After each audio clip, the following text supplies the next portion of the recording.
ठीक है, तो ये बात क्लियर होनी चाहिए।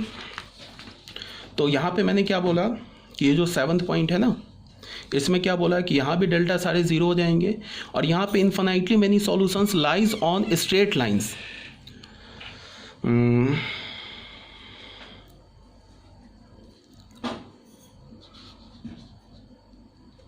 Not a straight line, infinitely many cells lies on the plane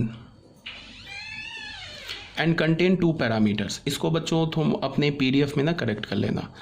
थोड़ा क्या है, मैंने थोड़ा इसमें PDF बनाने में थोड़ा जल्दबाजी कर दिया है, मतलब इसको इसीलिए यहाँ पे एक दो जगह मिस्टेक हो गया, इसे तुम करेक्ट कर लेना। यहाँ पे जो infinitely many solution lies on the plane and contain 2 parameters, 2 parameter infinitely many solution बोलेंगे इसे।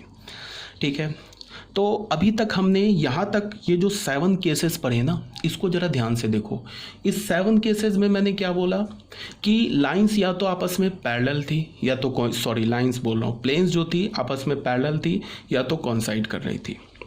एक बार हम लोग जो अभी 7 केसेस पढ़ा उसको एक बार फिर से जल्दी जल्दी डिस्कस कर लेते हैं। पहला मैंने क्या बताया तुम्हें, फर्स्ट केस में क्या बताया कि पैरेलल एंड डिस्टिंक्ट प्लेन का कंडीशन क्या होता है। उसके बाद मैंने बताया कि अगर 2 प्लेन्स कॉन्साइड करें तो उसका कंडीशन क्या होता है। फिर मैंने क्या बताया कि अगर 2 प्लेन्स आपस में कट करें लाइन पर, मतलब नॉन पैरेलल हो, तो उसका कंडीशन क्या होगा। A1/A2 या तो B1/B2 के इक्वल ना मिले, या तो A1/A2 या तो C1/C2 के इक्वल ना मिले, या तो B1 ऐसा मिल जाए A1/A2 is equal to B1/B2 but not equal to C1/C2, तो भी दोनों प्लेन्स क्या होंगे, आपस में नॉन पैरेलल होंगे। नॉन पैरेलल होंगे तो एक स्ट्रेट लाइन पे कट करेंगे।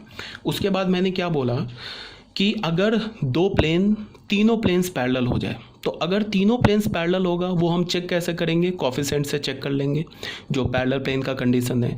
तो अगर तीनों प्लेन्स पैरेलल एंड डिस्टिंक्ट हो जाए, उस केस में मैंने क्या बोला कि डेल्टा और डेल्टा आई ये ज़ीरो होगा। ठीक है, और हमें क्या मिलेगा, सिस्टम ऑफ इक्वेशन इनकंसिस्टेंट होगा और नो सॉल्यूशन होगा।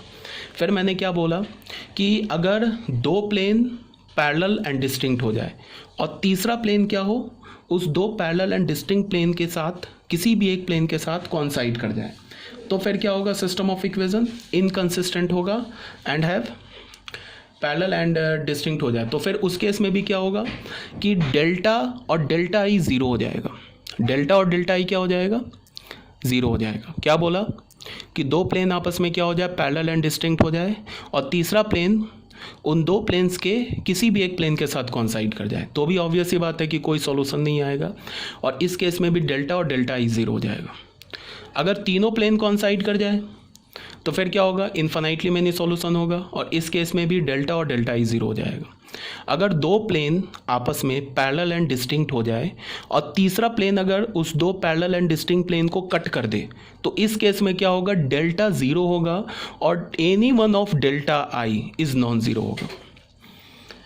ठीक है, तो ये बात बताएगी आपको। 48 एक बार देख लेते हैं हम लोग, इसको दोबारा देख लेते हैं। 46, 45, 44, वेट करो।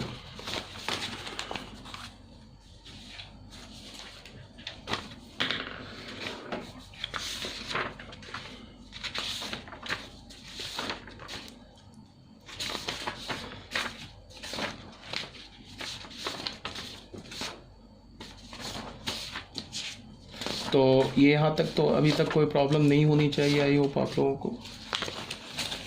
अगर इसके बाद भी प्रॉब्लम रह गया तो आप मुझसे क्या कर सकते हो, 1 मिनट बट वेट करो, मैं थोड़ा पेज को ना कलेक्ट कर लेता हूँ।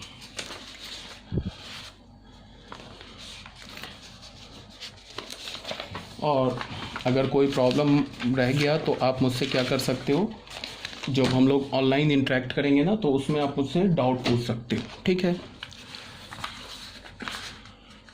तो 48, 47, 46, 45,